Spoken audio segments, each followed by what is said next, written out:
Captain's log. We have arrived at the Cymkoe system in response to a distress call regarding Merton's orbital station. The station was apparently attacked by unknown forces, leaving it in danger of a power core breach. We are within sensor range of the Merton's orbital station, sir. On screen. Miss LaForge? LaForge here. Report. What is the condition of the station? You're looking at what's left of the Merton's orbital station, one of the largest research centers in the Federation. The focus of their work is on power generation. 5 years ago, they built the prototype of an experimental power core, and it's been running the station ever since. Power generation studies? That doesn't warrant an assault like this. I've been in contact with Starfleet headquarters. Power generation is only part of what this station studies. For several years, researchers here have been working on new ways to detect cloaked vessels. If the Romulans discovered this, they might have risked a raid. The Cymkoians did not detect the attacking ship. It may have been cloaked.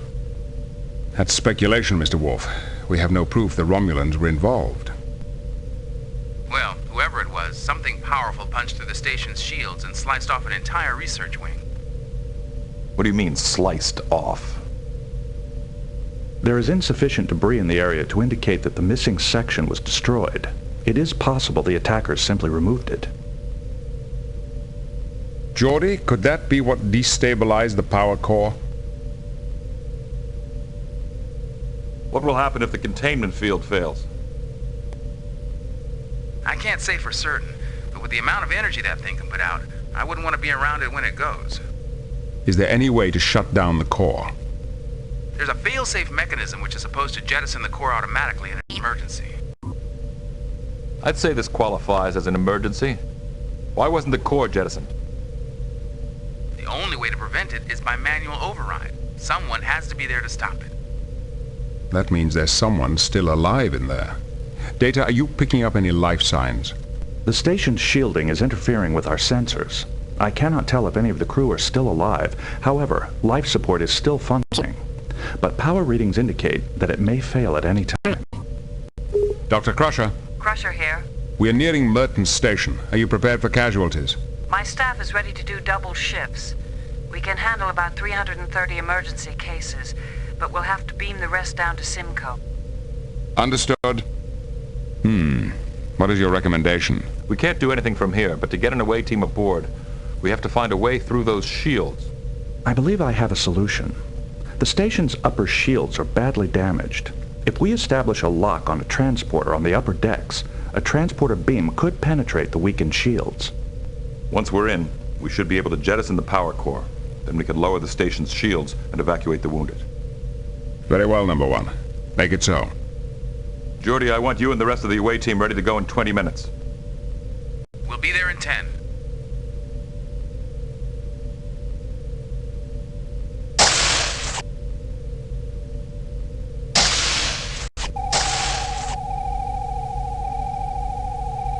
Beam down coordinates selected.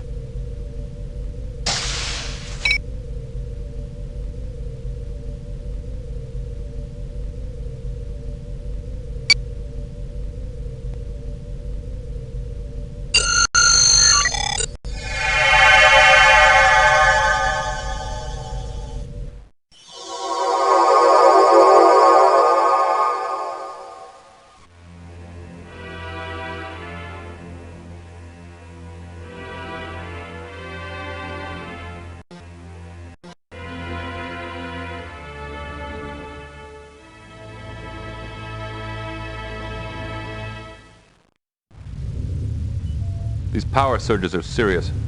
Without a stable power source, we'll lose life support.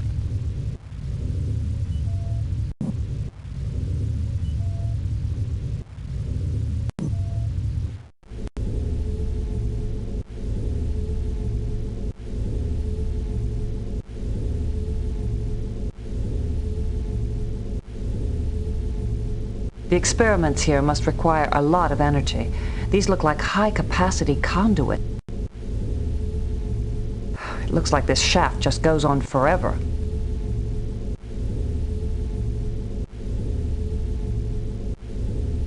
Her legs are probably broken, and I think she's in shock, but I'd have to take a closer look to be sure. Anyone caught under that heavy cable when it fell could be seriously hurt.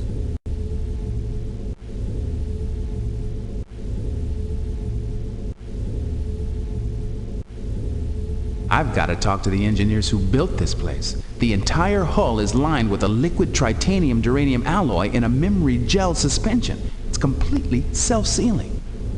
You mean the station heals itself? That's one way to put it. The attack caused major structural damage. If this were any other station in the Federation, we'd be standing in a vacuum.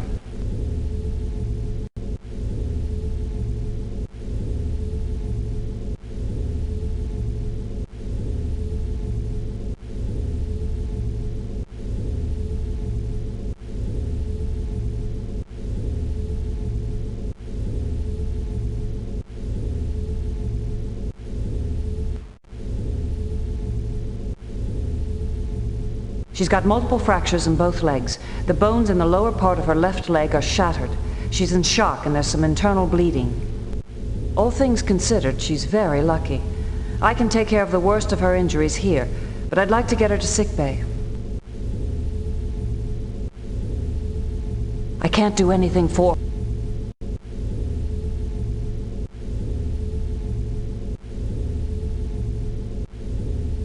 We can't risk it. If the cable shifts, it could crush her.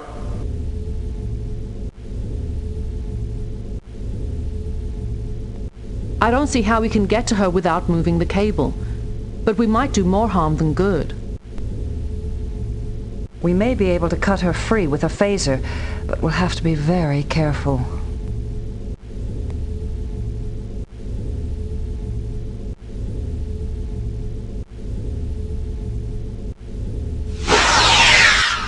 Can't cut any closer without endangering her. I don't think that's the best thing to do.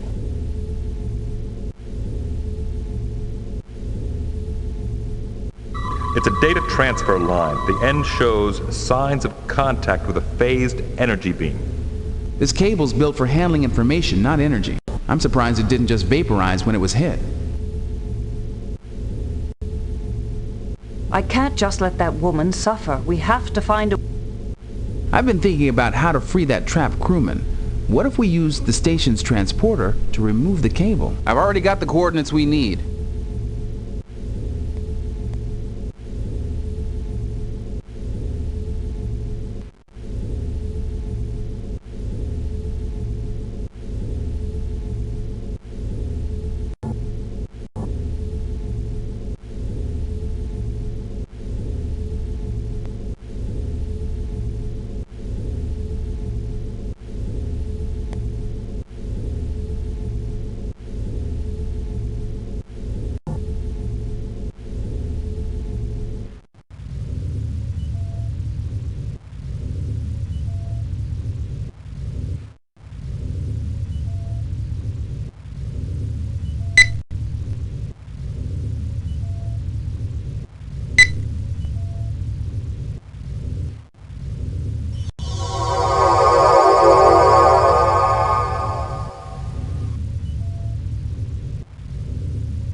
That takes care of the worst of her injuries. She's coming around now.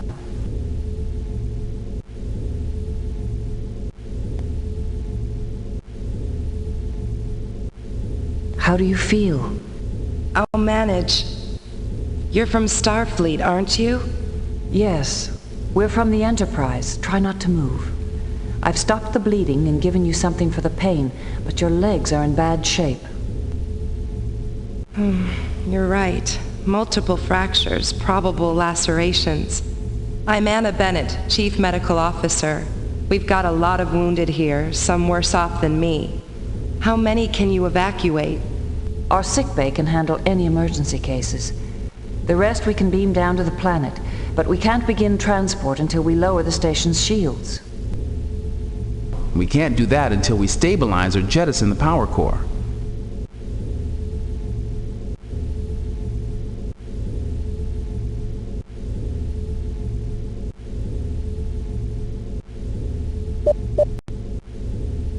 What happened to the rest of the crew?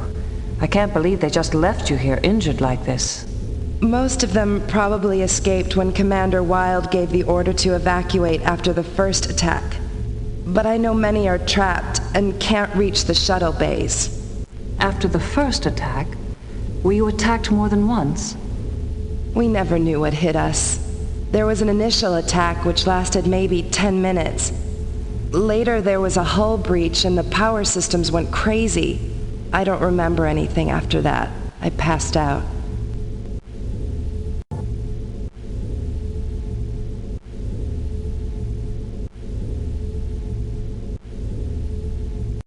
We'll get you beamed out of here as soon as possible. Don't try to move. You may aggravate your injuries. Thank you, Doctor. I'm aware of that. I'll stay put. Well, then I'll trust your professional judgment. We'll be back once we've restored life support and lowered the shields. Wait a minute. Life support is failing? What's wrong with it? It wasn't damaged in the attack. Main power is fluctuating so wildly that it's disrupting the life support systems. I warned them about using an inherently unstable power source, but I never thought it would come to this. We can probably stabilize life support if we can switch to emergency power. The only place you can do that is in station administration, and you'll need the security code to access the emergency systems.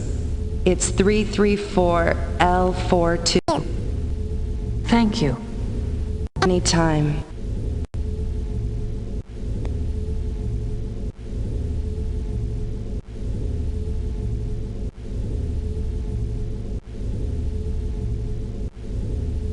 We have to go now to try and prevent the core breach. All right.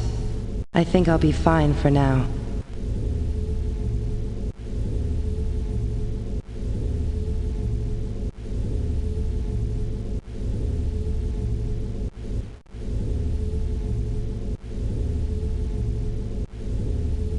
I don't see anything special about it.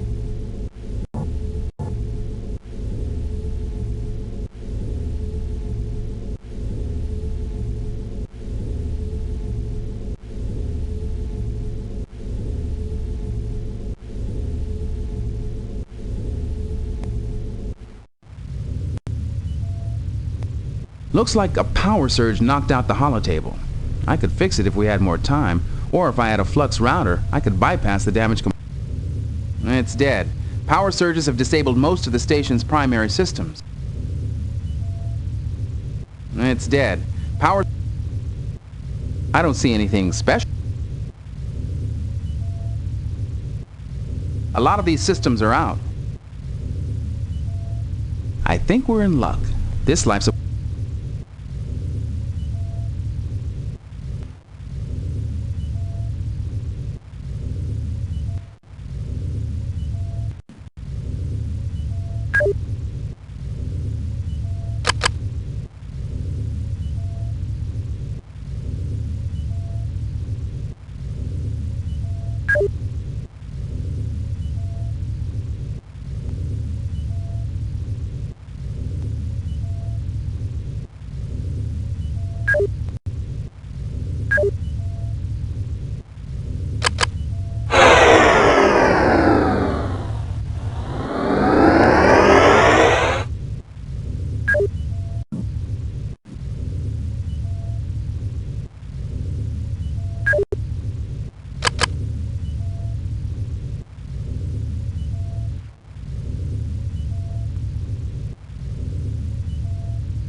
Amazing.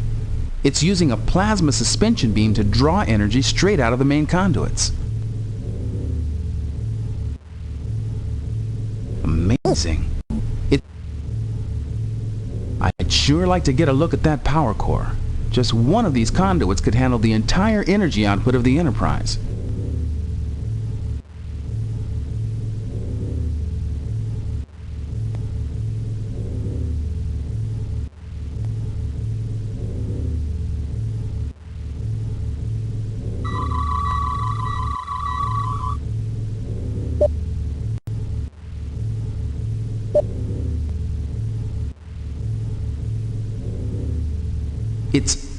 Wait a minute. I had readings of neutronium hull and internal energy, but now all I can pick up are natural elements.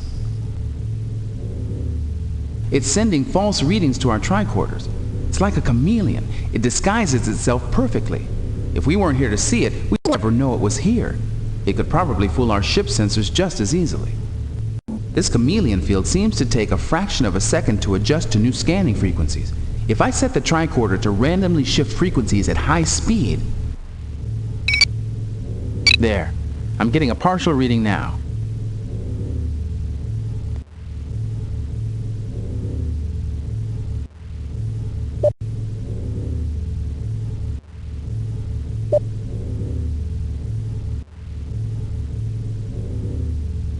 Yep, it's a neutronium hull, all right, and a powerful energy source.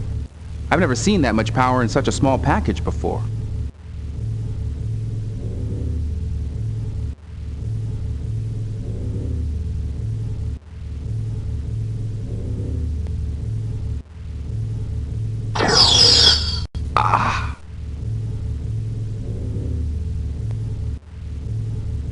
Will's wounded.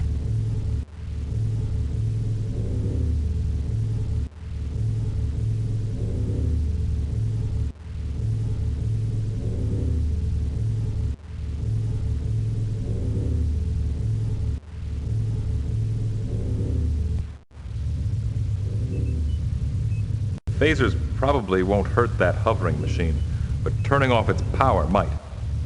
Let's try a temporary shutdown of all power to the third conduit group.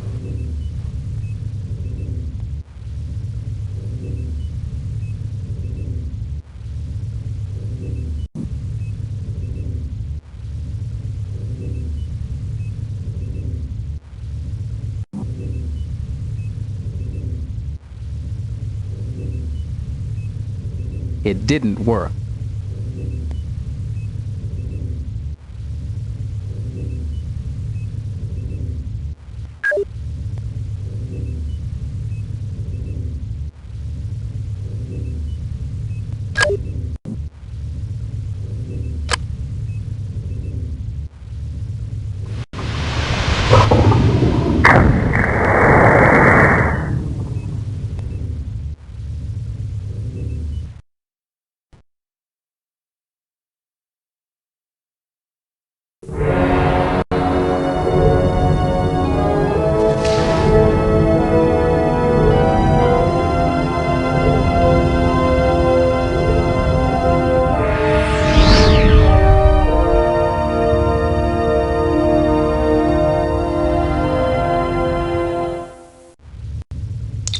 Forge Enterprise.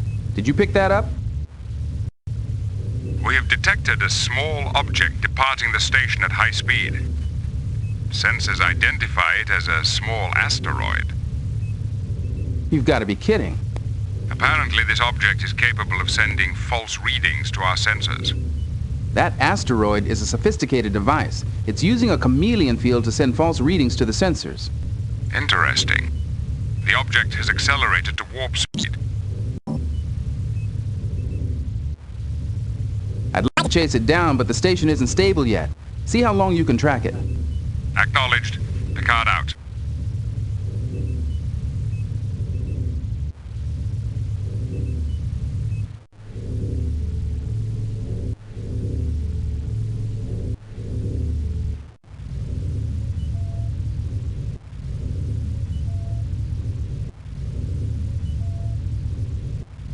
Look at this damage report. Only a few very specific sections were hit. No random damage at all. This wasn't an attack. This was surgery.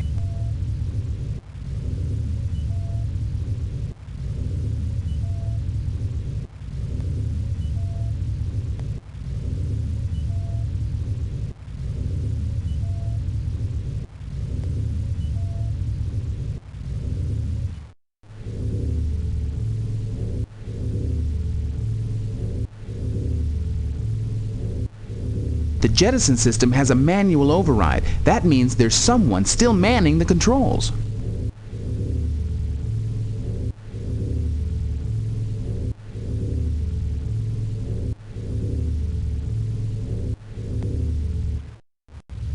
You have an uncanny sense of timing.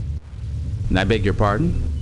Timing, I said. You have fine timing. The one instant I cannot afford to be distracted, and in barges all of Starfleet.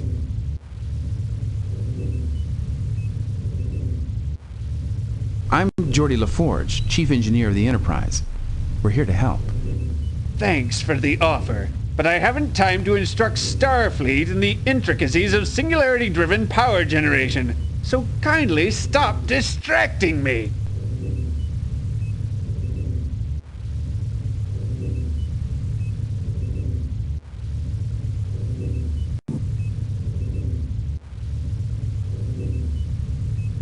Dr. Greaves, I'm Chief Engineer on a Galaxy-class starship.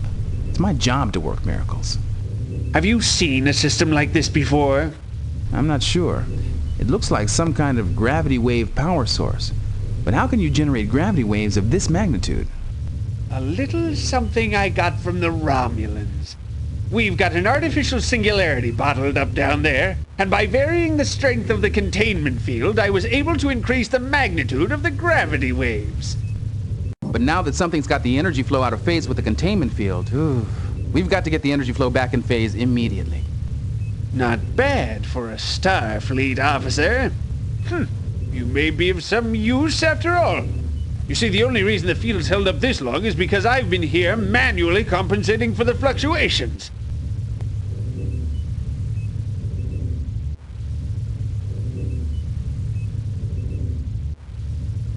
Sounds like you could use an extra pair of hands. Listen, I'll handle the conduit. You maintain the containment field. I'll keep the containment field up as long as I can. I see you already have a phase inverter and a wave reduction converter. Good. You'll need them. A phase inverter? But that'll just make the fluctuations reverse. Unless... if we use the wave reduction converter to dampen them, the reversal will actually work in our favor. Smarter than you look. Install the phase inverter coupling in the damaged area. Then use the wave reduction converter to bring the fluctuations down. If I can keep the containment field up, we should make it. I'm on my way.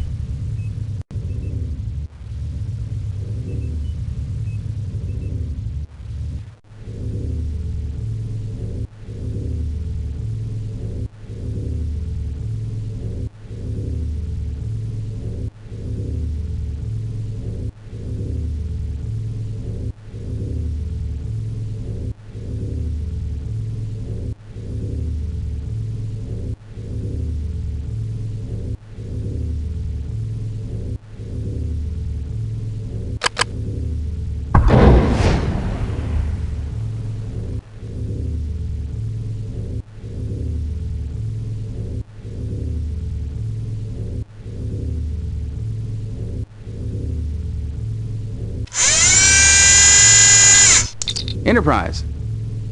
Picard here. We've stabilized the power core. The outer shields should be lowered now. Confirmed. We'll start evacuating the wounded immediately. Great. That means we're done here. Beam us up. Acknowledged.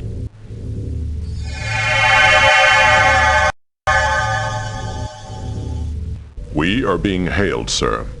It is Chancellor Daneb. On screen. Captain Picard, you have my warmest thanks. We had really given up hope. We're pleased to have been able to help. Have you recovered all the pods yet? My staff tells me all the evacuees are safe and sound, and my compliments to your medical staff. Our surgeons were quite impressed with Dr. Crusher's handiwork. I'll pass that along. The last of the injured personnel should be beamed down within the hour. I think we can handle it from here. By the way, Dr. Greaves personally extends his gratitude. He felt he owed you and your crew an apology. Tell him we accept his apology. Picard out. What are your orders, Captain?